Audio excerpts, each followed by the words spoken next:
ஒரு இறந்தவர் மீண்டும் பிறரை பிழைக்க வச்சவர் அப்படின்னு கர்த்தரை சொல்கிறாங்க. அவரே இறந்து போய் அவர் பிழைத்தார் அப்படின்னா இதை எப்படி புரிஞ்சுக்கணும்?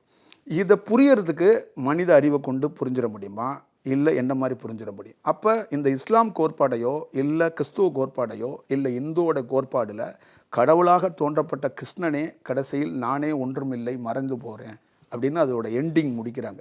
எங்கே கொண்டு போய் கீதையோட.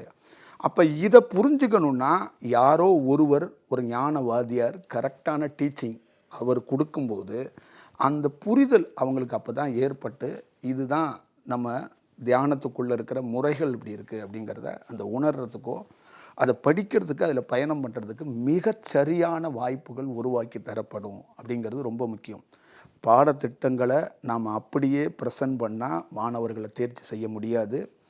மாணவர்களுக்குள்ள அந்த பாடத்திட்டங்களை தாய்ப்பால் மாதிரி இறக்கணும். இது ரொம்ப முக்கியமானது. இந்த ஊடகத்தில் பல வடிவங்களில் பல சூழல்களில் ஒரு ஒரு ஃபார்மினேஷன் சொல்லுவாங்க, ஒரு ஆரா ஃபார்மினேஷன். அந்த மாதிரி தான் என்னுடைய குரலோ என்னுடைய செயலோ நிச்சயமாக ஒரு பெரிய ஒரு ஒரு தாக்கத்தை ஏற்படுத்தும்.